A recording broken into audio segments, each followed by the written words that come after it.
ईश्वर का धन्यवाद हो।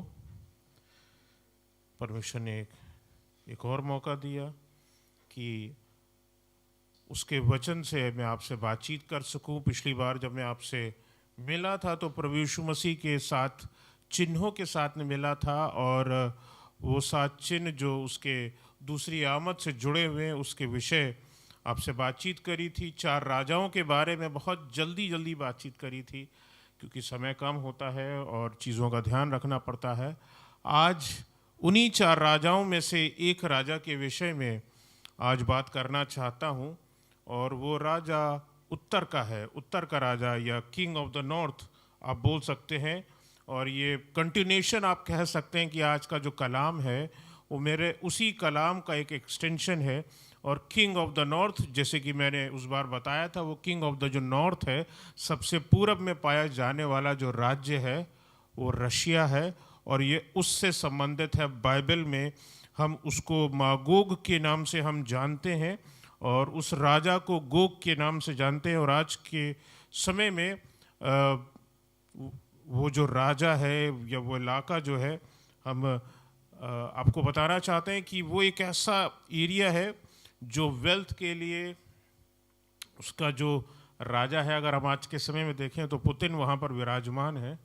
दुनिया के हर एक करप्ट आदमी की और हर नॉन आदमी की जानकारी है कि इसके पास इतना पैसा हो सकता है, लेकिन दुनिया में सिर्फ ये अकेला एक ऐसा बंदा है जिसके बारे में कहीं कोई जानकारी नहीं है कि इस बंदे के पास कितना पैसा है, कितनी वेल्थ है। मतलब अकूत संपत्ति, अकूत शायद छोटा पड़ जाएगा उसके आगे अगर लगा दिया जाए। शायद पूरे रशिया की शायद जितनी वेल्थ होगी उससे कहीं ज़्यादा वेल्थ पुतिन की है, उस राजा की है जो उत्तर का राजा है, और बहुत वेल्थ है। दुनिया की सबसे ठंडी जगह वहाँ पाई जाती है और वो -70 डिग्रीज तक होती है। लेकिन आपको जान करके आश्चर्य होगा कि वहाँ भी लोग रहते हैं। लोग सोचेंगे यार -70 डिग्रीज में वहाँ क्या मिलता होगा कि लोग वहाँ रहते हैं। दुनिया की वो सबसे अहम चीज़ जिसके पीछे दुनिया भाग रही है आज के समय में, वो वहाँ पाई जाती है, वो है सोना। और वो वहाँ पर सोने की खदान है, वहाँ से गोल्ड निकाला जाता है, और बहुत सारा ऑयल रिजर्व जो है वो रशिया के पास है। So this is the king of the north with these things. 4 राजाओं के बारे में मैंने आपसे बात करी थी। दूसरा राजा जो था वो किंग ऑफ द साउथ है, जो इस्लामिक नेशंस को हम दक्षिणी गोलार्ध में हम अर्थ के सदर्न हेमिस्फीयर में देखते हैं, तो वो हमें यहाँ पर दिखाई देते हैं। और यहाँ पर ये आप देखेंगे तो generally these countries are not green, but actually फिर भी हम देखते हैं कि ये बहुत ज़्यादा दौलतमंद है क्योंकि एक तेल नाम की चीज़ इनके पास मौजूद है। इसी तरह जब हम किंग ऑफ द वेस्ट के पास आते हैं तो वहाँ पर हमको यूएसए दिखाई देता है, और ये टेक्नोलॉजी में आज के समय में आपको बहुत ज़्यादा आगे बढ़ता हुआ दिखाई देता है। बहुत सारी चीज़ें जो बाइबल में दे रखी हैं, वो एंटी क्राइस्ट का चिन्ह लेकर के चलने वाला कुछ कुछ चीज़ें अभी भी आपको अमेरिका में वो चीज़ें होती हुई वहाँ दिखाई दे रही हैं कि जब तक वो भैया चिप नहीं है आपके हाथ में तो तब तक वो दरवाज़ा नहीं खुलेगा जिसके पीछे आपका खाना वाना रखा है। मार्केट से कुछ लेना जाते हैं तो वहाँ पे कुछ कुछ जगह ऐसी हैं जहाँ से अगर आपको स्टोर से ख़रीदना है तो you should be having that chip, वो चिप होना चाहिए। तो वो होना बहुत ज़रूरी है। कुछ जगहों पर अभी उतना नहीं फैला है, लेकिन ये टेक्नोलॉजी के क्षेत्र में आगे रहने वाला जो है ये किंग ऑफ द वेस्ट है। और उसके बाद अगर हम देखेंगे तो जो किंग ऑफ द ईस्ट है वो है आपका चाइना। ये हार्डवेयर के मामले में आपके घर में इन चारों की चीज़ें उपलब्ध होंगी, ये बात डेड श्योर है। आप गाड़ी से चलते हैं यानी तेल आपके पास मौजूद है। आप कहीं ना कहीं आपके घर में पैसा भी है, दौलत भी है, आपके पास गोल्ड भी है, आपके पास मोबाइल फ़ोन है, आपके पास टीवी है, आपके पास टेक्नोलॉजी है, आपके पास मोबाइल है, आपके पास और उसमें पड़ा हुआ हार्डवेयर है यानी कि वो चिपसेट है। यानी कि these 4 countries are actually ruling you in some of the other part. हमारे जिंदगी का राजा प्रभु यीशु मसीह होना चाहिए और उसी को ही होना चाहिए। लेकिन ये सारी चीज़ें कहीं ना कहीं हमारी ज़िंदगी में कहीं ना कहीं पाई जा रही हैं।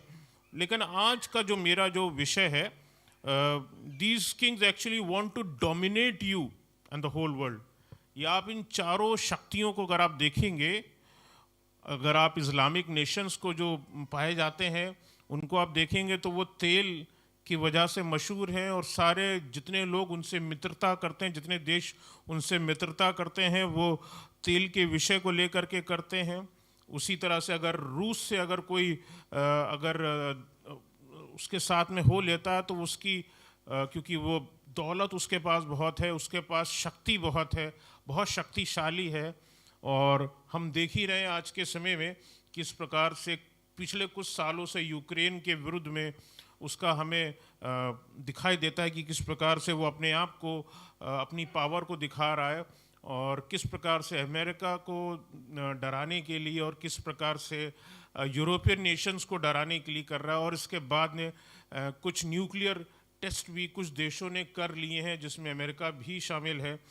और ये एक भयानक चीज़ है जो हमें चीज़ दिखाई देती है। These people are actually trying to dominate you, ये आपके ऊपर गालिब होना चाहते हैं, और ये राजा आपको अपने आप को ऊंचा करना चाहते हैं। बाकियों की अहमियत ये नहीं समझते। और आप इनके कंट्रीज में देख लीजिए, प्रभु यीशु मसीह का नाम शायद सबसे निचले स्तर पर होगा। कुछ खुदा के लोग काम ज़रूर कर रहे हैं, उन इलाकों में जा कर के काम ज़रूर कर रहे हैं, but still as a country, एक देश के तौर पर हम देखते हैं कि ये देश अभी भी खुदा से दूर है। अगर ये खुदा के साथ में होते तो खुदा ये रीति चलते, स्कूलों में खुदा का नाम लिया जा रहा होता, बाइबल पढ़ाई जा रही होती, उससे सीख ली जा रही होती, वचन को पढ़ाया जा रहा होता, गीत हो रहे होते, उम्दा चीज़ें हो रही होती जो मनुष्य के कैरेक्टर को बेहतर बनाती, अहमियत इस चीज़ की होती। लेकिन अनफॉर्चुनेटली ये नहीं हो रहा है। हमें कई बार हमें अमेरिका के स्कूल्स में सुनने को, कई बार अखबार में या टीवी पर सुनने को मिल जाता है, अरे यहाँ तो स्कूल का बच्चा एक बंदूक ले आया था और उसने लेकर के अपने साथी के गोली मार दी। और वो इस तरह की चीज़ें मतलब कॉमन है वहाँ, ये चीज़ें कॉमन हो गई हैं। और वो छोटी मोटी कुछ पिस्तौल ले करके, कट्टा नहीं, हमारे यहाँ तो कट्टे उट्टे चलते हैं, लेकिन वहाँ तो बड़ी बड़ी बंदूकें चलती हैं। और ज़्यादा जेब वाला, ज़्यादा पैसे वाला आदमी है तो वो उतनी बड़ी बंदूक रखता है, मैं तो ये वाली राइफल भी रखूँगा। और उनको वहाँ अलाउड है, सबसे बड़ी बात है वहाँ अलाउड है, अमेरिका में तो अलाउड है ऐसी चीज़ें रखना। तो ये देखने की चीज़ है कि these people are actually trying to dominate you, और ये आपको खुदा से दूर रखने का काम कर रहे हैं। मेरा आज का जो वचन है वो बेसिकली यहेजकेल की पुस्तक उसके 38वें अध्याय में मैंने कोशिश करी है उसको सीमित रखूं। हालांकि थोड़ा बहुत दाएं बाएं कुछ और वर्सेस में भी, कुछ और किताबों में भी जाऊंगा, और यहेजकेल 38 में हम चलेंगे और इस रशिया के बारे में, इस रूस के बारे में, जो इन अंत दिनों में, इन एंड टाइम्स में एक बहुत मेजर रोल प्ले करने वाला है। पिछली बार मैंने बताया था ये 20 करोड़ की फौज ले करके जमा होगा, इजराइल के विरुद्ध में जमा होगा। जब मैं पिछली बार आपसे मिल रहा था तब मैंने आपको इस चीज़ को बताया था। सो अभी वो चीज़ बनती हुई नहीं दिख रही है, लेकिन आप भविष्य में इन चीज़ों को होता हुआ आप ज़रूर से देखेंगे, क्योंकि इनका संबंध आपस में है। कहीं ना कहीं आप उस रशिया को आप इस्लामिक नेशंस के साथ में मिलता हुआ आप देखते हैं, जितने भी अरब नेशंस या आप उनके साथ मिलता हुआ आप उनको देखते हैं, और वो उनकी सहायता के लिए हमेशा उपलब्ध रहने वाले कंट्री की मानंद में रहता है। आपने इस चीज़ को भी गौर किया होगा कि जो रशिया के संबंध हैं वो चाइना से भी बहुत अच्छे हैं, और उनके साथ वो और भी गहन संबंध बना रहा। सो इस 3 तरह से आप देख सकते हैं कि इन 2 तरह से, 2 लोगों से आप देख सकते हैं कि किस तरह से वो अपने प्रभाव को बढ़ा रहा है। और आने वाले समय में obviously Russia will be playing a major role, रूस एक बहुत बड़ा मेजर रोल प्ले करेगा इजराइल के विरुद्ध में, क्योंकि ये जो बाकी जो कंट्रीज़ हैं they do not want to stand with Israel. ये चीज़ आप जानते हैं। इसकी हम दूसरी आयत में चलेंगे, इसकी 38वें अध्याय के, यहेजकेल 38 अध्याय, और उसकी दूसरी आयत में पढ़ेंगे इसमें। जी जी जी, ये मनुष्य के संतान अपना मुंह मागोग की ओर, मागोग रशिया को दिखाता है, और गोग यानी वो उसका राजा, यानी कि आप व्लादिमीर पुतिन को यहाँ पर रख सकते हैं। He is called as Gog over year, is the king of the north, ये उत्तर का राजा है। और लिखा है जो रोश यानी रशिया या प्रिंस ऑफ मेशक जो है उसको आप बोल सकते हैं। मेशक और तुबल जो है यहाँ पर दो सिटीज़ या दो जगहों के विषय में इसमें जिक्र आता है, का प्रधान है, उनके विषय में ये चीज़ दी गई है। और बताना चाहता हूँ कि ये मागोग, मेशक और तुबल बेसिकली ये येपेत की संतान जो हैं वो कहलाते हैं। अगर येपेत, अगर आपको नाम पता हो, अगर आपको ध्यान में हो, तो ये नू का पुत्र था और ये वहाँ से निकल करके आ रहे हैं। So these are the grand sons of Noah. ये नू के ग्रैंड सन्स के से होते हुए ये पीढ़ी जा कर के, आप सोचिए ये पीढ़ी कहाँ की थी और कहाँ जा कर के वास कर रही है, और कहाँ के लोग जो हैं वो इस रीति के हैं। ये पृथ्वी के उस इलाके में बसे जहाँ आज रशिया है, और जितने भी जो नियर बाई नेशंस हैं कुछ यूरोप के, ये उन इलाकों में पाए जाते हैं। अंतिम दिनों की भविष्यवाणियों में रूस का एक बहुत बड़ा मेजर रोल है, जैसे कि मैंने आपको पहले बताया भी। और ये डिसेंडेंट्स भी जो हैं वो कहीं ना कहीं जो हैं वो एसाव से रिलेटेड है, एसाव के वंश से रिलेटेड है। और एसाव, और अगर हम याकूब को देखेंगे तो दोनों का आपको जब बाइबल में पढ़ते हैं तो आपको एक दूसरे के विरुद्ध खड़े हुए दिखाई देते हैं। हालांकि बाद में आप देखते हो कि याकूब आकर के मेल करने की कोशिश करता है, लेकिन दिल में अंदर तो टीस वो चीज़ बनी ही रही उसके अंदर कि जो आशीषें उसको मिलनी चाहिए थी वो याकूब को मिल गई। और ऑब्वियसली बाइबल में एक जगह लिखा भी हुआ है कि परमेश्वर ने एसाव को अप्रिय जाना और याकूब को बेहतर जाना, इसीलिए उसको वो आशीष मिलने पाई। तो यहाँ पर हम इस चीज़ को समझेंगे कि खुदावन कुछ लोगों को चुनता ही अपने लोगों के लिए है, और उसी याकूब का नाम आगे चल के इज़राइल पड़ा। आज इज़राइली देश है, इज़राइली कौम है, खुदावन उसके साथ खड़ा है। और आप देख भी रहे हैं कि परमेश्वर किस तरह से उसके साथ खड़ा है। जहाँ पहले लोग सोचते थे अरे इतना बड़ा देश, इतने सारे देश मिल करके साथ में, ईरान जो है वो लड़ाई कर रहा है रशिया के इसके अगेंस्ट में, इजराइल के अगेंस्ट में लड़ाई लड़ रहा है, तो आप लोग डरते थे। हम भी, अरे दिल में सवाल आता था यार इतने बड़े कंट्री के अगेंस्ट से पंगा ले लिया है इसने, ये क्या होगा, संभल पाएगा, हो पाएगा कि नहीं हो पाएगा। बट इफ गॉड स्टैंड्स, परमेश्वर आपके साथ में है, तो it doesn't matter who stands against you. अगर परमेश्वर आपकी ओर है तो आपका विरोधी कौन हो सकता है। बाइबल इस बात में क्लियर है। सो हम इस देश में भी शायद संख्या में इतने पाए जाते हो, लेकिन हमारा सामर्थी परमेश्वर हमारे साथ खड़ा है। Praise the Lord. आप किसी भी स्थान पे क्यों ना हो, अभी बहन की गवाही सुन रहे थे यहाँ पर कि सब कुछ ठीक हुआ। ठीक इसलिए हुआ क्योंकि खुदावंद अपने लोगों की चिंता करता है। हम कहीं भी होंगे, शायद प्रार्थना करने का समय ना भी मिले, लेकिन उस खुदा को मालूम है कि मुझे तो इस बच्चे को देखना ही है, ये मेरा बच्चा है। ठीक है ना। बच्चे के पेंसिल बॉक्स में पेंसिलें कम पड़ गई हैं, ये बेटा या बच्चा बताएगा नहीं बाप को, वो तो बात की बात है, बाद में बताएगा पापा पेंसिल ख़त्म हो गई है। वो तो पापा पहले से ला करके रख लेते हैं। I know he will be feeling shortage of this thing. So God is also just like the very same way. हमारा परमेश्वर भी उसी तरह से है। आगे बढ़ना चाहते हैं, और ये कड़वाहट जो एसाव की है और याकूब की यानी इज़राइल के बीच की जो कड़वाहट है, वो आज भी आप इस ज़माने में देखते हो। और बिब्लिकली इस चीज़ को जब हम आगे बढ़ते हैं, प्रोसीड करते हैं, तो हमें हामान का भी दिखाई देता है, जो हामान एसाव के वंश से ही निकल करके आया। और हामान ने बाइबल के अनुसार सबसे पहले यहूदियों को मार देने की कोशिश करी थी। He tried the very first holocaust, he wanted to do that, to kill the Jews, but was really unfortunate. वो फारस का इलाका था, वो पर्शिया का इलाका था। पर्शिया अगेन मैं आपको बता दूं, इसका मॉडर्न नेम ईरान है, और ईरान अगेन फिर इसमें एक बड़ा रोल प्ले कर रहा है इज़राइल के विरुद्ध में खड़े होने में। और रानी ईस्टर ने इस षड्यंत्र का पता लगाया और हमान को ख़त्म कराया, उसके बेटे जो थे वो ख़त्म होने पाए इस तरह से। सो जूइश स्कॉलर्स के अनुसार चारों राजा जो हैं वो इसी एसाव के वंश को बिलोंग करते हैं, यानी कि जितने भी चारों राजाओं का जिक्र मैंने किया ये उससे बिलोंग करते हैं। और रोमियो 9 अध्याय उसकी 13वीं आयत में लिखा है जैसा लिखा है, मैंने याकूब से प्रेम किया परंतु एसौ को अप्रिय जाना है। इंग्लिश में लिखा है, Jacob I have loved, Esau have I hated.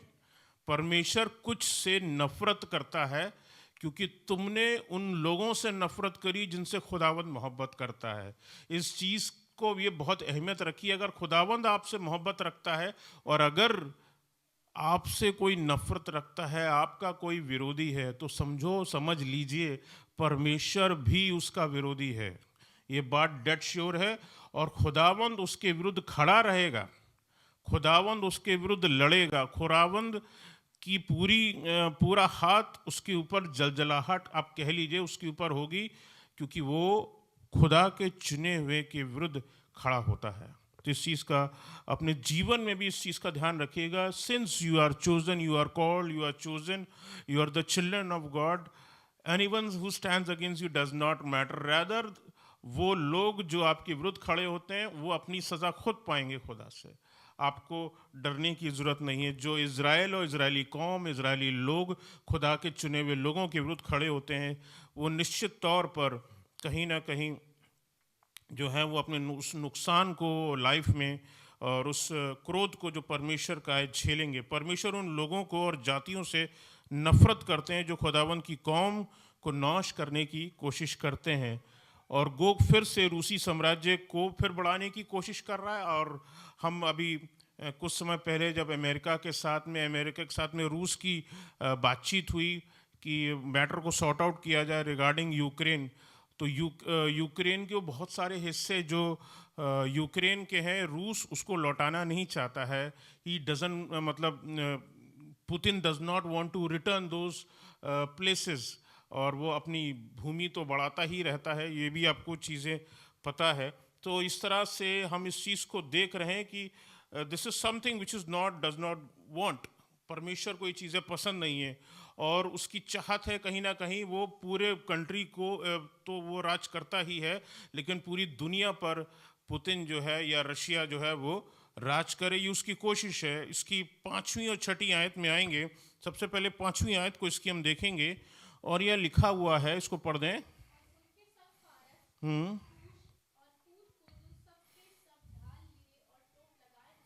जी, यहाँ पर लिखा हुआ है फारस, अगेन पर्शिया, ठीक है ना, यानी कि मॉडर्न नेम जिसका ईरान है। फिर कूश दे रखा है, इंग्लिश में नेम इसका इथोपिया है, ठीक है। और फिर आगे पूत दे रखा है, इसका इंग्लिश में नाम लीबिया है, ठीक है। आपकी जानकारी के लिए ये नाम मैंने इसलिए क्लियर कर दिए क्योंकि ये हिंदी में नाम पुराने हैं और बहुतों को ये नाम पता भी नहीं होंगे। तो ये कंट्रीज़ जो दिखाई देती हैं, लिखा है उनके संग फारस और फारस, कूश और पूत को जो सब के सब ढाल लिए हुए, टोप लगाए हुए होंगे। मतलब कुल मिलाकर के ये इनको साथ में ले करके कोशिश कर रहा है ये उत्तर का राजा कि किस प्रकार से जो है यहूदियों को ख़त्म किया जाए, प्लान किया जाए, फिनिश किया जाए। एंड फारस में जैसे कि मैंने कि बताया, हमान ने कोशिश करी लेकिन उसको खुद लटकना पड़ गया। ये बाइबल का सिद्धांत है कि जो आप खुदा की कौम और उसके लोगों के साथ करेंगे वैसे ही आपके साथ में होगा। एक आशीष की बात, बहुत प्यारी बात उत्पत्ति की पुस्तक में 12वें अध्याय में और उसकी 3री आयत में लिखी है। ये एक आशीष है, लिखा है जो तुझे आशीर्वाद दे उन्हें मैं आशीष दूंगा और जो तुझे कोसे उसे मैं शाप दूंगा। ये क्लियरली रिटन है। खुदा के लोगों को, खुदावंद की कौम को, खुदावंद के चुने हुए इज़राइल के विरुद्ध जो खड़ा होगा, उसके विरुद्ध जो खड़ा होगा, खुदावंद उसके विरुद्ध खड़ा होगा, उस शाप उसके ऊपर आएगा। ईरान की राजधानी, पता नहीं आपने शायद न्यूज़ सुनी कुछ दिनों पहले की है, ईरान की जो राजधानी है वो तेहरान है, और वहाँ की मैं उस पर मोबाइल पे यूट्यूब पे मैं उसकी एक खबर पढ़ रहा था और देख रहा था। अब ये वही ईरान है जो इज़राइल के ऊपर हमला कर रहा है, कहीं ना कहीं इनडायरेक्टली। हम देखते हैं आजकल आसपास के कुछ कंट्रीज़ को लेते हुए, जो इज़राइल के सराउंडिंग्स हैं उनको लेते हुए, और उसने खुद भी डायरेक्टली कुछ मिसाइल्स फायर करी थी। उसका असर ये हुआ है, उसका खुदावन का क्रोध उसके ऊपर ये उतरा है कि तेहरान का जो पहनी है वो ख़त्म हो रहा है धीरे धीरे। यहाँ तक कि जो बारिश पहले बहुत अच्छी होती थी, इस साल ना के बराबर हुई है। एंड पीपल आर क्राइंग, लोग रो रहे हैं, और वो अपनी नमाज में अपनी दुआ कर रहे हैं अपने खुदा से कि कहीं ना कहीं बारिश हो जाए। तुम खुदा के लोगों को मारोगे और खुदावन तुम्हें बरकत देगा? ऐसा हो सकता है क्या? ऐसा नहीं हो सकता। और वो बारिश नहीं होने पाई है अजीज़ों। तो जो आपके विरुद्ध खड़ा है, खुदावंद भी उसके विरुद्ध खड़ा है, और उस ये दिखाई देगा। और इथोपिया और लीबिया जो है, ये वो इस्लामिक नेशंस हैं जो दुष्टात्माओं से, दुष्शक्तियों से ग्रसित देश हैं। 6ठी अध्याय में आएंगे इसी अध्याय की, और यहाँ पे कुछ और देशों के नाम आपको पता चलेंगे। यहाँ पर आपको इसके 38 की 6ठी वर्ष में आएंगे।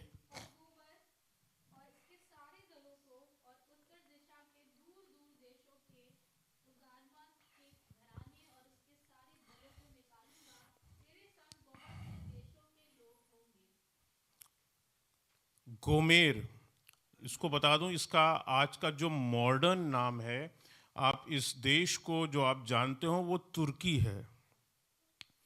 इसका नाम तुर्की है। गोमेर आज मॉडर्न नाम इसका तुर्की है। लिखा वो और उसके सारे दल, उसके साथ के और भी जो छोटे छोटे कंट्रीज जो उसके आसपास हैं उसके साथ मिल करके लिखा है। और उत्तर दिशा के दूर दूर देशों के तो गर्मा के घराने। अब ये तो गर्मा का जो घराना है, ये कहाँ का घराना है मैं आपको ये भी क्लियर कर दूं। ये दीज आर बेसिकली कॉकेशंस। एक ये वर्ड यूज होता है यूरोपियन रेस के लिए, ये वर्ड यूज होता है कॉकेशस। तो ये कॉकेशंस हैं ये, एंड यूरोपियंस आप कह सकते हैं। और विशेष तौर पर कुछ खास देशों के जो लोग हैं ये उनके लिए यूज होता है। इसमें आर्मीनिया है, अजरबैजान है, जॉर्जिया इस इलाके में आता है, रशिया इस इलाके में आता है, और एक कंट्री जो आपके एशिया में भी पड़ता है वो भी इसका एक कॉकेशन रेस का एक हिस्सा जो है वो कहीं ना कहीं उसमें ईरान भी फिट होता है। वो रेस का एक हिस्सा ईरान भी है। तो गर्मा का जो घराना है वो इन देशों में यहाँ वास करता है, और ये खुदावंद के लोगों के विरुद्ध खड़े हुए लोग हैं। लिखा तेरे संग बहुत से देशों के लोग होंगे। ये जितने कंट्रीज बताए हैं, ये आने वाले समय में ये सब के सब मिल करके एक होंगे और खुदावन के चुने हुए इज़राइल के विरुद्ध खड़े होंगे। These people are filled with hatred for God's chosen people। वो जिन लोगों ने खाली अपने रहने के लिए, क्योंकि वो इजरायली कौम के थे, यहूदियों ने एक देश मांगा कि हमें सबके पास, मुस्लिम्स के पास अपना देश है, हिंदूज के पास अपना देश है, हमें अपने यहूदियों के लिए हमारा अपना एक देश होना चाहिए। 1947 में इस बात को रखा गया। बाद में एक देश जो है वो आगे चल करके डेवलप हुआ, फिर से एक दिन में वो पूरा देश बना, तैयार हुआ, और उसको हम इज़राइल के रूप में जो आज हमें दिखाई देता है वो इज़राइल वो है। और जो उस समय की बात करी गई थी वो इज़राइल दिखाई देता है। In a single day God created a one whole country. एक परमेश्वर ने एक दिन में सब कुछ पूरा कर दिया, और एक नई भाषा जो सालों पहले ख़त्म हो गई थी, दोबारा फिर से इब्रानी भाषा, हिब्रू भाषा आज उनकी दोबारा फिर से यूज़ होती है। बहुत सारे देशों में ये अलग अलग यहूदी लोग रहते हैं, ये मिक्सअप वहाँ की भाषा की लैंग्वेजेस के साथ में। जैसे यहाँ पर रहने वाला अगर पंजाबी आ जाए तो आधी पंजाबी बोलता है, आधी हिंदी बोलता है। इसी तरह से जो बहुत सारे यहूदी लोग जो विदेश में रहते हैं वो उनकी लैंग्वेज में जो हिब्रू लैंग्वेज है वो कहीं ना कहीं मिक्सअप है, ठीक है ना, मिली जुली भाषा है, और वो वापस आ करके अपने देश में रह रहे हैं और वास कर रहे हैं, और वो उनका देश। और अब लोग जब वो जो जगह, अच्छा जो जगह उनको दी गई, दैट वाज कंप्लीटली बैरन, बिल्कुल बैरन थी। खुदावंद के लोगों की पर आशीष इतनी थी, खुदावंद के लोगों ने मेहनत करी, उस देश को इतना फलवान कर दिया, इतना फल। यहाँ पर पादरी साहब बैठे हैं, हम बैठे हैं, और अविनाश भाई के पापा और मम्मी भी हो करके आए। हम लोगों ने वो जगहें देखी हैं और हम चीज़ें देख करके रियली ब्लेस होते हैं। हम अंजीर यहाँ पे इतनी सी खाते हैं, इंडियन अंजीर, वहाँ जाते हैं तो इतनी बड़ी अंजीर मिलती है, देख करके खुश हो जाते हैं। फल इतने बड़े और इतने अच्छे होते हैं, इतने मीठे होते हैं। यहाँ का आपका वहाँ का खरबूजा खाया मैं, वो तरबूज खाया, यहाँ का आप तरबूज खाइए तो आपको भी लिबलिबा लगेगा अंदर, मानो जैसे दवाई ठूस दी गई हो। वहाँ का तरबूज भी खाया मैंने, तो बहुत प्यारा लगा और टेस्ट में बिल्कुल अलग लगा, बहुत अच्छा लगा टेस्ट में। खुदावंद के लोगों को खुदावंद ने आशीष दी है, उस जगह को आशीष दी है। God has blessed that place, खुदावंद के लोग ब्लेस्ड हैं। और जब देखा कि ये इतनी आशीषित पा चुके हैं लोग, तो अब जो आसपास के देश रहे उनको, अरे यार इतनी बढ़िया जगह में रहते हैं, अब हमको भी ये जगह चाहिए। अब वो उनके देश में क्योंकि होता नहीं, क्योंकि तो मैं देख चुका हूँ, इजिप्ट जा रहा था तो रास्ता बिल्कुल बैरन था, बैरन, कुछ नहीं था वहाँ पे, घास की एक पत्ती नहीं थी वहाँ पर, पौधे बस खाली सड़क के किनारे लोगों की देखने के लिए लगा दिए गए थे और बो दिए गए। जो भी टैंकर आता होगा पानी डालता होगा चला जाता होगा, एक पौधा नहीं है। कि दूर पेड़ पे एक, मतलब 12 घंटे की जर्नी थी इज़राइल से। जब हम ताबा के बॉर्डर पर, जो कि बॉर्डर है, पहुँचे थे इज़राइल के, तो मैं वो इजिप्ट के बॉर्डर था उस पर वहाँ पहुँचे, 12 घंटे की जर्नी थी, और बाद में कायरो पहुँचे थे। तो बीच में जब वहाँ रुके थे, अरे तो मैंने एक जगह एक पेड़ की फ़ोटो खींची, सिर्फ एक पेड़ की। आप सोच सकते हैं यहाँ हम लोगों के चारों ओर पेड़ ही पेड़ हैं, आप लोग कभी किसी पेड़ की फ़ोटो नहीं खींचे होंगे। लेकिन मैं उकता गया था, वहाँ इतने बैरन माउंटेन्स थे, वहाँ चारों ओर जितनी पहाड़ियाँ दिख रही थी, पहले मुझे बड़ा खूबसूरत लग रहा था। हमने कहा ये इस कलर में है पहाड़, ये उस कलर में पहाड़ है, बड़ा खूबसूरत लग रहा था। बट थोड़ी देर के बाद ना मैं उकता गया, हमने कहा कहीं भी तो ग्रीनरी नहीं दिखाई दे रही। हमने कहा खुदावंद ने हमें अच्छी जगह रखा है, खुदावंद का ये भी शुक्र है। और इस तरह से अगर हम देखें तो खुदावंद ने अपने लोगों को जो है वो ऐसी जगह रखा है जो कि ब्लेस्ड है। खुदावंद ने उस जगह को ब्लेस किया है, खुदावंद ने हमें ब्लेस किया है, हमारी जगह को ब्लेस किया है।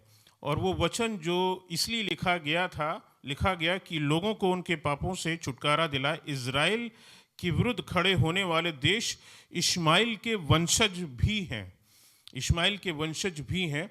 और वो त्यागी हुई की संतान था, अगर आप जानते हो, उसको त्याग दिया गया था, उसकी माँ को त्याग दिया गया था। और वो रिश्तों की कड़वाहट जो है वो पीढ़ियों में बसी रही है, और आज भी वो जो कड़वाहट है, बहुत एक छोटी सी स्टार होता है, चेन में पहना जाता है, यहूदी लोग पहनते हैं, वो स्टार ऑफ डेविड उसको बोलते हैं, वो दाऊद को दिखाता है और वो जीसस को शो करता है, स्टार ऑफ डेविड एक्चुअली। वो उसको देख करके भी नफरत करते हैं। हम लोगों से बोला गया था जो ये पहने हो उसको उतार करके अपने पॉकेट में, अपने बैग वैग में कहीं रख लें, because these people hate so much. Egypt में जा रहे थे तो हम लोगों को बोल दिया गया था अगर आप लोग पहने हो तो प्लीज़ उसको उतार दीजिए, नहीं तो वो इतनी नफरत से भरे होंगे, आपको कोई ना कोई ज़बरदस्ती कागज़ में खामी निकाल लेंगे, वापस बताएंगे सब ये सॉरी, डिपोर्ट कर दिया जाए वापस बैक। सो इस तरह से चीज़ें हम देखने को मिलती हैं, इतनी कड़वाहट भरी पड़ी है। फिर आते हैं इसकी 7वीं आयत पे, हम लोग पढ़ेंगे 7वीं आयत। जी जी जी जी, ये रशिया के लिए लिखा गया है, ये रशिया के लिए लिखा गया है कि रशिया जो है वो तैयार हो जाए। और लिखा है जितनी भीड़ तेरे पास इकट्ठी हो तैयार रहना, यानी ये भीड़ इकट्ठी कर रहा है इन देशों से खुदावंद के देश के लिए, खुदावंद के लोगों के विरुद्ध के लिए ये एक बड़ी फौज इकट्ठी कर रहा है। और तू लिखा कि तू उनका अगुआ बनना, किनका अगुआ बनना? इन इस्लामिक नेशंस का, इन अरब नेशंस का अगुआ बनना। खुद ये जो क्लियरली यहाँ बाइबल में लिखा हुआ है, और आपको इनके जो संबंध हैं आपको न्यूज़ में, टीवी पर, यूट्यूब के उन वीडियोस में आपको दिख जाते होंगे। इफ़ यू सी, अगर आपको दिखाई दे रहा हो तो यू कैन मैच इट, आप इस चीज़ की तुलना कर सकते हैं। On one hand you see the love of God, अगर आप इज़राइल की ओर हैं, इज़राइलियों की ओर हैं, तो love, you see the love of God for his people. और इसका उल्टा अगर आप देखें तो you see the wrath of God.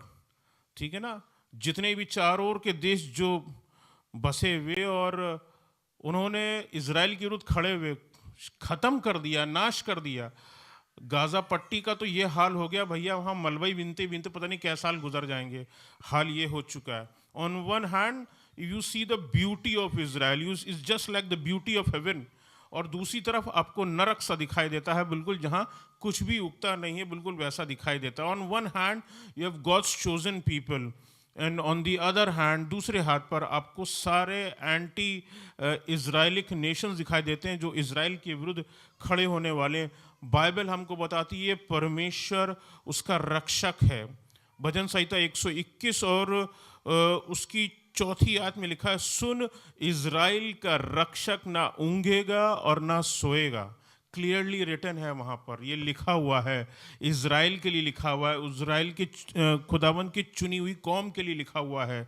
इसलिए इस बात का ध्यान रखें। एक जगह यहेजकेल, जहाँ हम लोग 38 पढ़ रहे थे, उसके अगले अध्याय में आ जाते हैं, वहाँ पढ़ेंगे और इसकी पहली से चौथी आयत के बीच में पढ़ेंगे। इसको पढ़ दें, यहेजकेल 39 और 39 आयत, 39वां अध्याय और उसकी पहली से चौथी आयत पढ़ेंगे। जी जी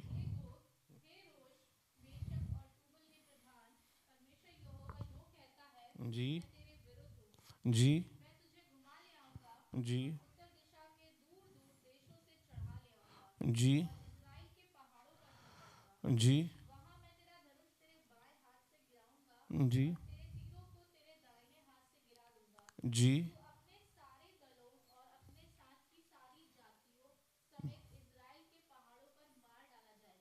ये परमेश्वर का क्लियर वचन है। जब ये इज़राइल के विरुद्ध ये देश खड़ा होगा जो आज दुनिया में सबसे ताकतवर है, उसका हशर ये होगा। चौथी आयत है, हो गई जी।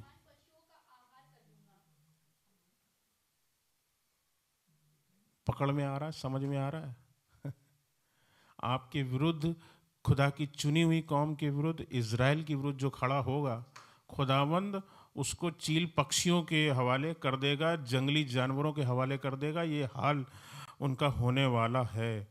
आगे इसकी 5वीं और 6ठी आयत भी पढ़ दें। जी जी जी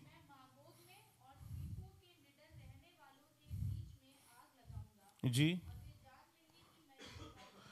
वो जान लेंगे कि मैं यहोवा हूँ। अभी तक तो सिर्फ इज़राइल का परमेश्वर ही समझते हैं, वो यहूदियों का ही परमेश्वर समझते हैं, लेकिन वो वक्त आएगा जब लोग जान लेंगे कि यहोवा ही परमेश्वर है, उसको छोड़ और कोई परमेश्वर नहीं है। लोग ये देख लेंगे, देश के देश जान लेंगे कि इनका परमेश्वर परमेश्वर है और वो इनके साथ में रहता है। भजन संहिता 2 और उसकी दूसरी तीसरी आयत में लिखा है, यहोवा के और उसके अभिषिक्त के विरुद्ध, यानी कि जीसस के विरुद्ध पृथ्वी के राजा मिलकर और हाकिम आपस में सम्मति करके कहते हैं, आओ हम उनके बंधन तोड़ डालें और उनकी रस्सियों को अपने ऊपर से उतार फेंकें।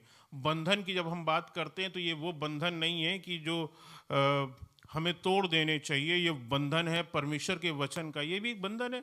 हमें बाइबल की चीज़ें फॉलो करनी, बहुत सारे लोगों को ये बंधन लगता है, अरे यार ये चीज़ें फॉलो करनी पड़ती, सच बोलना पड़ता है, हम ये चीज़ बाहर जा करके हम इन लोगों के साथ हम आनंद नहीं मना सकते, हम शराब नहीं पी सकते, हम सिगरेट सुट्टा उट्टा नहीं मार सकते, हम गंदी बातें नहीं कर सकते, ठीक है ना। आओ हम परमेश्वर के 10 हुक्मों को तोड़ दें। अरे कहाँ हुक्म बना रखा आज के समय में ये, कौन बनता है वो।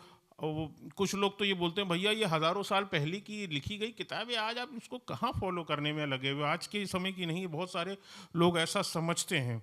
सो ये लोगों का, इन लोगों का सोचना यही है कि आओ हम परमेश्वर के इन हुक्मों को तोड़ दें, आओ बाइबल और मसीही प्रार्थना को स्कूलों से और कॉलेजेस से निकाल करके बाहर फेंक दें। और जब बाहर फेंक दिया जाएगा तो आज हम देख रहे हैं कि किस प्रकार से अमेरिका में वो हशर दिखाई दे रहा है कि आजकल के बच्चे स्कूलों में बड़ी बड़ी बंदूकें ला करके एक दूसरे की जान ले रहे हैं और नैतिकता से अपना नाता तोड़ लें। करप्ट हो चुके हैं, स्वभाव करप्ट हो चुका है, वो उनके नेचर में समा चुका है। नैतिकता बिल्कुल करप्ट हो गई है। और आओ लोगों को भ्रष्ट करें, खुद भी करप्ट है और वो जिन लोगों के साथ में मतलब हो लेते हैं वो उनको भी करप्ट कर देना चाहते हैं। खुद भी करप्ट है और दूसरों को करप्ट करना चाहते हैं। जब परमेश्वर इस बड़ी सेना का नाश करेगा तब पृथ्वी के लोग जान लेंगे इज़राइल का परमेश्वर ही परमेश्वर है। भजन संहिता 38 पे आएंगे, पिछले अध्याय पे जहां हम लोग चल रहे थे, और इसमें हम लोग इसकी 18 से 21 आयत के बीच में देखेंगे। पहले इसकी 18 आयत में चलेंगे। एंड इसमें जिक्र है जब हमला करेगा इज़राइल पर तो उसका क्या चिन्ह आपको दिखाई देगा। यहाँ पर एक चिन्ह का जिक्र है, मैं चाहता हूँ कि उस पर आपका ध्यान दे दूँ और पढ़ दें इसको। 38 का 18, यहेजकेल 38 और उसका 18।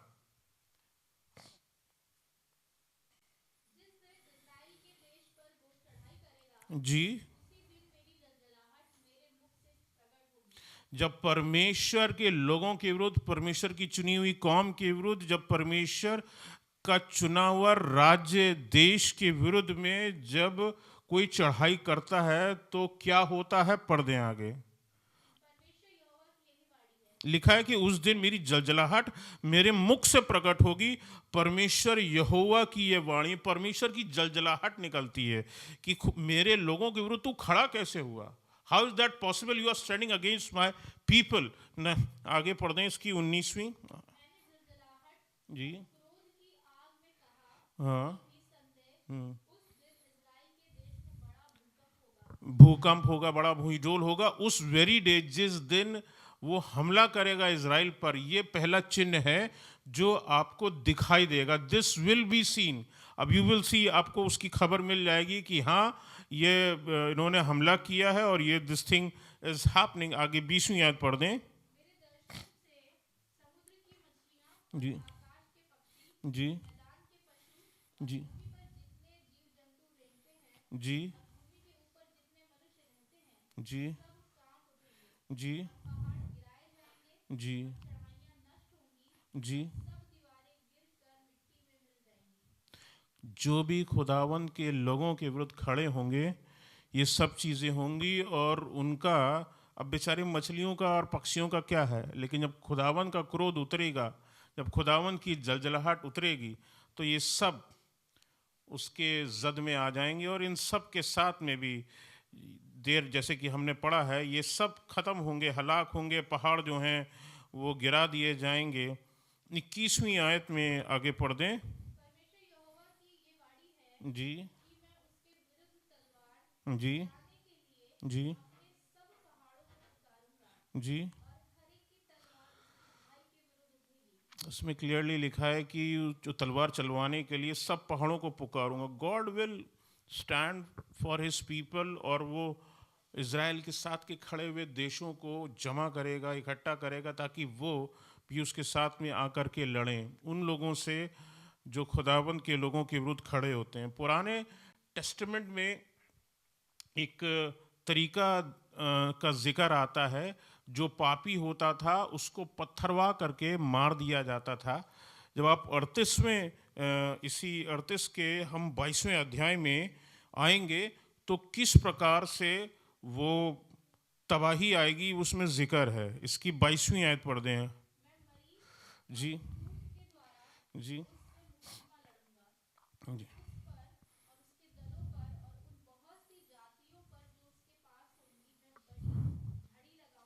जी। इंग्लिश में लिखा है God will send an a big rain. मैंने उसमें हाँ, ओवरफ्लोइंग रेन, सिर्फ बारिश नहीं लिखा, लिखा है ओवरफ्लोइंग रेन। बारिश ऐसी होगी कि वो लोग जो रूसी हैं वो जान जाएंगे, उनको तबाह करने के लिए परमेश्वर कोई छोड़ेगा नहीं। और जैसे कि मैंने आपको बताया, पुराने नियम में जिक्र है गुनहगार को पत्थरवा किया जाता था। So there will be great hail stones, बड़े हेल स्टोन जो हैं वो आसमान से गिरेंगे, बड़े बड़े ओले गिरेंगे। Not just hail stones but English में लिखा हुआ है ग्रेट हेल स्टोन्स, बड़े वाले। वो छोटे वाले ओले नहीं जो यहाँ लखनऊ में गिरते हुए आपको इतने से दिख जाते होंगे, वो बड़े वाले पत्थर होंगे कि जिसके सिर पर गिरे उसका सिर ही फट जाएगा, वैसे वाले ओले गिरेंगे। और खुदाबंद उसके विरुद्ध खड़ा होगा। लिखा है और आग गिरेगी, एंड ब्रिमस्टोन यानी कि गंधक जो है वो गिराई जाएगी। This thing will happen. जितनों को इज़राइल मारेगा उनसे अधिक परमेश्वर उनको मारेगा, जिसका जिक्र जो है एक बार और अगर आप देखें पुराना एक यहोशू की पुस्तक में मिलता है, आप देख सकते हैं। यहोशू भी जब इज़राइलियों के संग मिल करके गिबोन के लोगों के साथ में था, और बहुत सारे अमोरी जो राजा थे उस विरुद्ध में खड़े हुए थे। अगर पढ़ सकते हैं तो पढ़ दें, यहोशू की पुस्तक 10वां अध्याय और उसकी 11वीं आयत। This will be the last verse.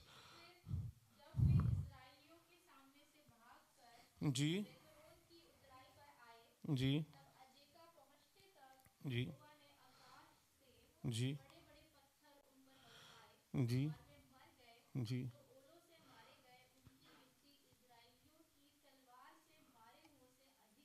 Hallelujah, hallelujah. आपके विरुद्ध जो खड़ा होगा उसका नामो निशान नहीं मिटेगा, पता चल जाएगा ये खुदाबंद नहीं मारा है। ठीक है ना। जितने इजरायलियों ने अभी तक अपने विरोधियों को मारा, उससे बड़ी संख्या उन लोगों की होगी जिसको खुदाबंद मारेगा। मवेशी, अगर आप देखें, अगर आप पढ़वाऊँगा नहीं, खुलवाऊँगा नहीं, लेकिन अगर आप देखें, अगर आप हम उस जिक्र को देखें जो मिस्र में लोगों का गुजरा वहाँ पर, तो परमेश्वर ने सज़ा दी वहाँ मिस्रियों को। उनके मवेशी मर गए, टिड्डियों ने फसलें खा ली।